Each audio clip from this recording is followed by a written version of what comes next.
On this episode of Law Weekly, we discuss issues of insecurity and again, some of the lessons from the inauguration of new American President Joe Biden. We chat with the former president of the Nigerian Bar Association, senior advocate of Nigeria, Joseph Daudu. We also feature stories from the Judicial Panel of Inquiry into police brutality, plus our recap of some of the top stories from the courts. Hello and welcome to the program. I'm Shola Shieli. The war of words between the Ondo State Governor, Rotimi Akeredolu, and the presidency started on Monday with a directive from the governor ordering headsmen to vacate all forest reserves in the state within the next 7 days, with effect from Monday, the 18th of January 2021. The governor issued the directive at an interactive meeting with the leadership of the Hausa, Fulani, and Ibira communities in the state following the increasing cases of kidnapping in the state. In its reaction, the federal government said the constitution does not allow any state to expel any citizen from any part of the country. In a counter-reaction, the Ondo State governor described the reaction of the federal government as a brazen display of emotional attachment, which it says is very inimical to the corporate existence of Nigeria. Now, the back and forth has generated a lot of comments, and some lawyers have also weighed in on the legality of the position taken by the governor. This is the starting point of this conversation with the former president of the Nigerian Bar Association, senior advocate of Nigeria, Joseph Daudu. I'll just say straight away that it should not have or should not generate any controversy. The governor of each of the 36 states is the chief security officer of his state. He also answers to his people as to issues of security. What he has said is to tackle the increasing menace of internal insecurity in Ondo State. And if his findings is such that it will require the monitoring of forest reserves and those who go into such places, apparently maybe to foment criminal activities, then he cannot be faulted. You see, every state, each of the 36 states is a mini country to itself. We are all federating units, and therefore, as it relates to the security of Ondo State, it is the governor's responsibility. And it is mischievous for anyone to say that the governor has asked herdsmen or Fulani men and those who engage in such lawful business to vacate Ondo State. I think that is overreaching. He has only said, don't go into forest reserves.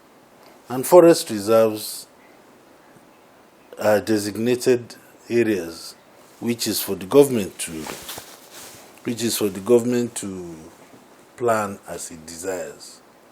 It is not a place that anybody can just walk into and occupy. And so I think there's nothing wrong in anything that the governor has said. One argument against the traditional mode of cattle herding is that it has refused to adapt itself to modern trends and subject itself to rules and regulations. Do you agree?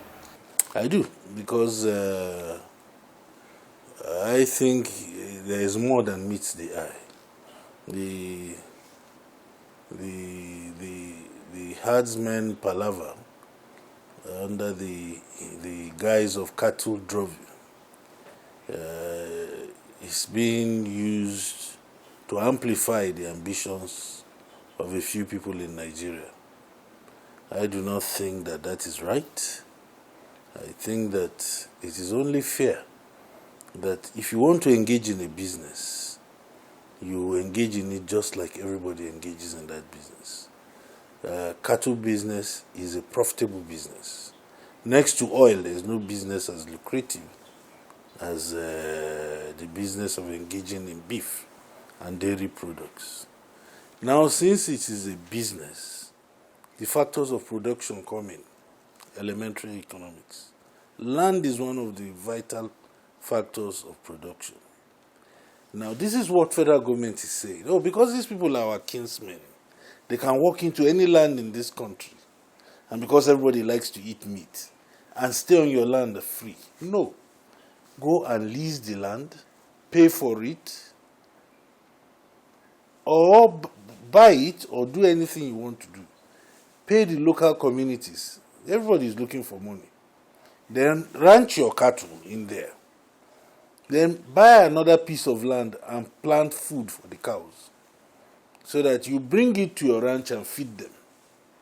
The day you want to go and sell it in Lagos or anywhere, you bring a trailer, they will pack it inside and then take it to Lagos. This is a business.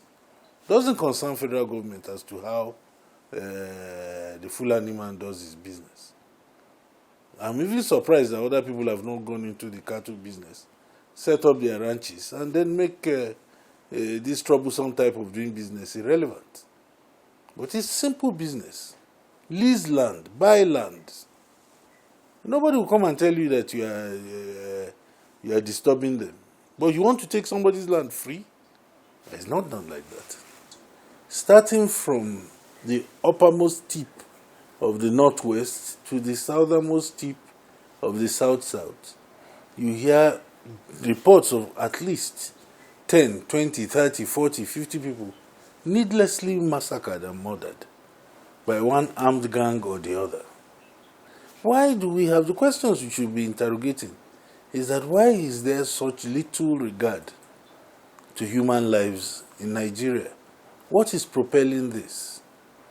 The security architecture know what to do. As for kidnapping, it's also a business for some people. And you know the common denominator in Nigeria to bring strange fellows, bedfellows together is money. So you can't tell me that security agencies cannot track down kidnappers, cannot oust them. We have always been brought up to believe that nobody can fight government. And so it's not for me or any of us now to advise experts in security matters on how to get about it. There is something wrong in the house. They should sit down and advise themselves. Flowing from what you've said, there's been continuous call in some quarters for the sack of the service chiefs, and the president has continued to keep them even beyond their constitutional term limits. Do you think that he's violated any laws there? Now, the president can hire and fire. He can hire and fire. He has not broken any law because they are his appointees. If he wants to extend the appointment, he can extend the appointment. But what we are saying is that in the face of these recurrent failures, and if it is true that there is no agenda, a man of certain group of service chiefs are unable to deliver what Nigerians want, not what the president wants, because we don't know what he wants. If he wants a peaceful, a secure, and a vibrant security architecture, these gentlemen are not providing that. And we've gone through, we are not little children again. We've seen so many service chiefs operate and tie down the security architecture. So the president is within his right to keep them, and we are within our right to say you should change them. Because that will then lead us to our conclusion that the president has his reason for not wanting to remove them. Away from issues of insecurity, the process of transition just got concluded from one administration to another in the United States. What lessons do you think that Nigeria, its leaders, followers, and even the institutions can learn from what happened there? 2 points. Our attitude to power in Nigeria is propelled by what we gain as self-profit. In the US, it's different. You can see that the new President Biden, as vice president, could not afford to pay for his son's cancer treatment. He wanted to sell his house. It was only his boss, the president, that offered to give him the money. Now, this is a man who has been in Senate for over 30-something years, from the age of 29. He entered the train from Delaware to Washington every day and back to home, a distance of about 136 miles. So our attitude to work, to politics, to service Must be different. Secondly, too, are the institutions. They had a strange enigma called Trump, who came into the scene and didn't want to leave, even though he lost. And Nigerians were supporting him. I'm not one of those who will support.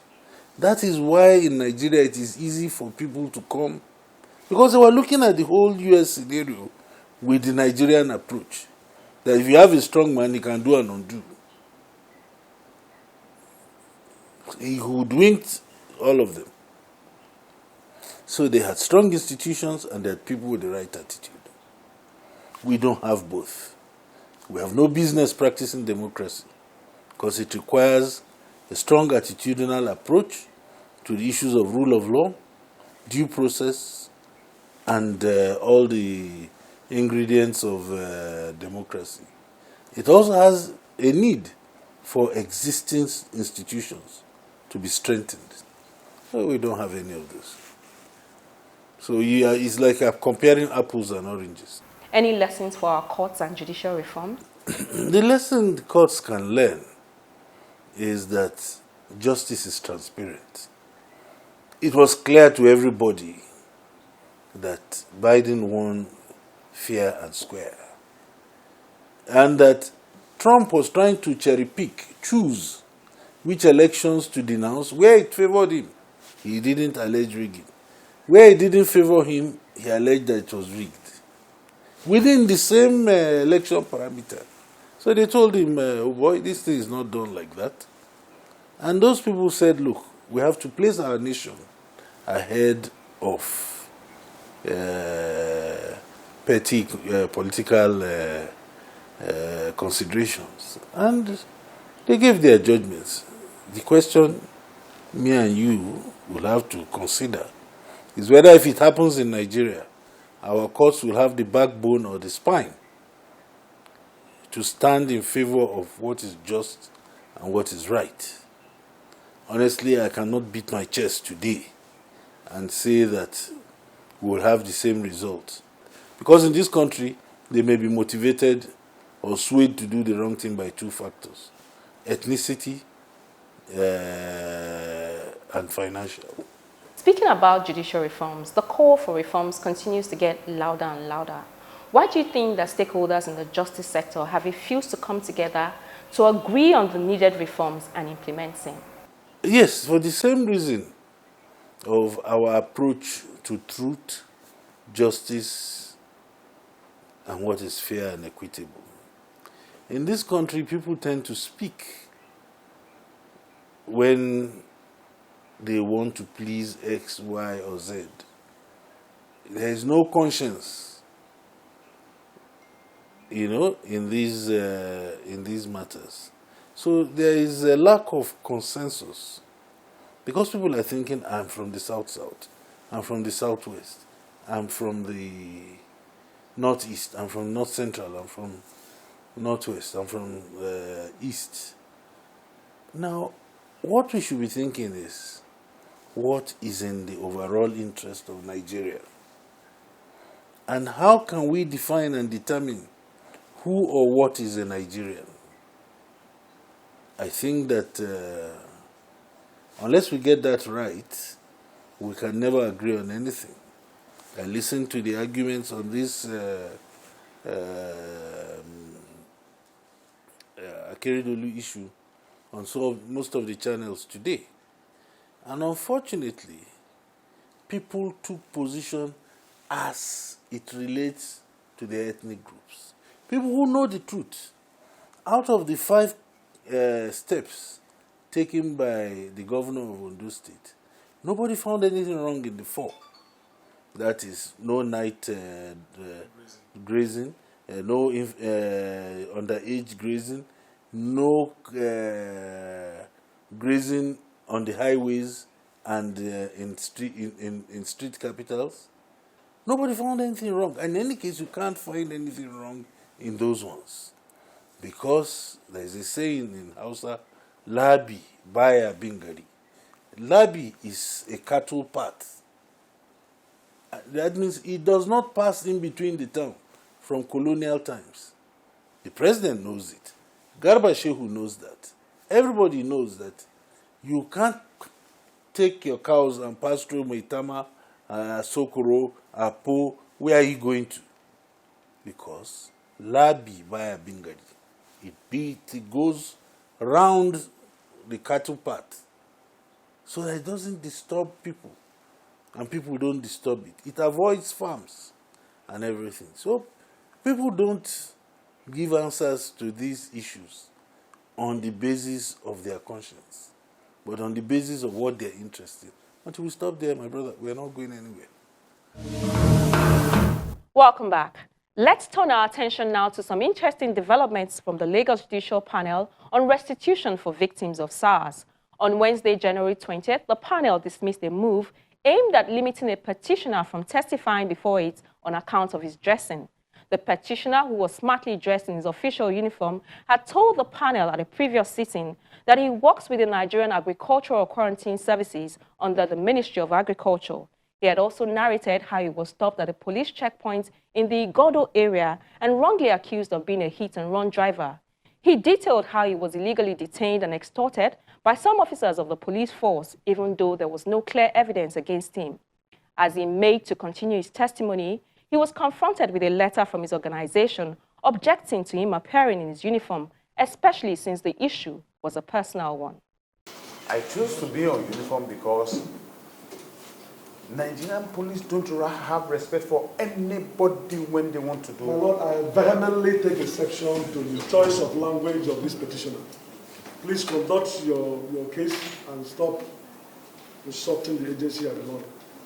I have chosen to be on uniform to show that even uniform men suffer in the hands of the police. My Lord, sir. Would you let him down? No, my Lord, sir. My Lord, I have to make some corrections here. My Lord, I'm making my corrections under the 1999 third schedules of a gazetted uniform. He is not a member of any uniform of any agency in Nigeria. So his uniform is not recognized by law. So when he's saying a member of uniform, I don't know the uniform is. The petitioner has not claimed in the course of presenting his evidence that he represents, nor has he said anything to suggest that he is standing for that organization. He is making a personal case, and he has not deviated from that. We have considered the complaint, and the majority view of the panel is that the petitioner's employer did not show under the terms of the petitioner's employment that he has breached any rule or condition of same. There is no mode of dressing prescribed by the law setting of the tribunal for petitioner's mode of dressing. With all respect to the complaint of NAQS, the petitioner has not misrepresented to anybody that he represents NAQS in this petition. The issue of misrepresentation does not arise at all.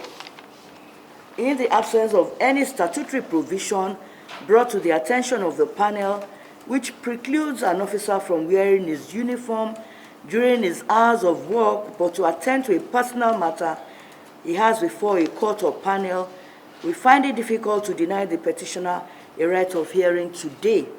It should be placed on record that the petitioner did not have notice of this complaint until he arrived here today. And on the home stretch, we bring you a recap of some of the activities from the courtrooms.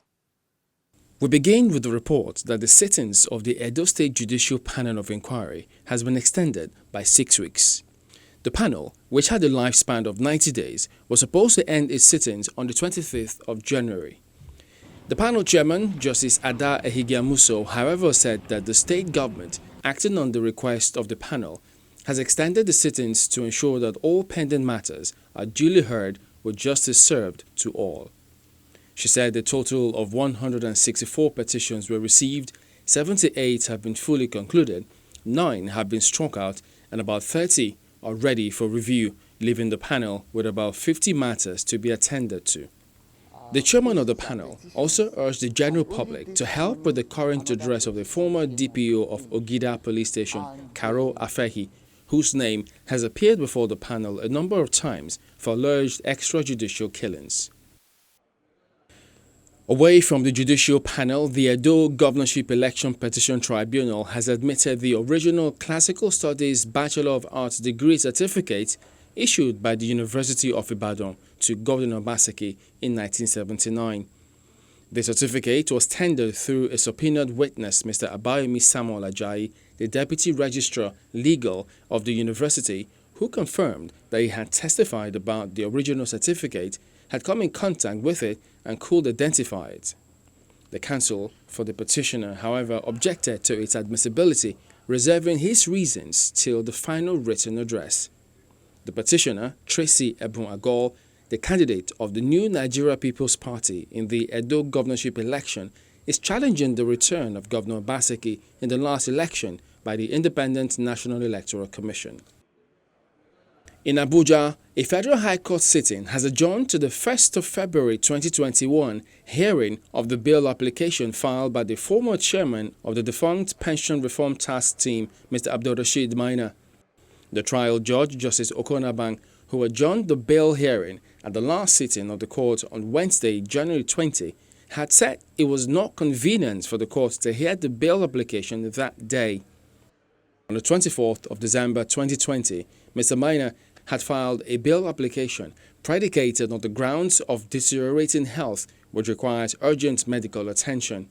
In the motion on notice, the defendant outlined 4 issues for consideration by the court, one of which was his collapse in open court on the 10th of December 2020 due to his deteriorating health. He also stated that he has responsible sureties who are ready to stand for him if granted bail. Another federal high court in Abuja has ordered the resumed trial of a former governor of Niger State, Mr. Babangida Aliyu, before Justice Yelin Bogoro of the Federal High Court in Niger State.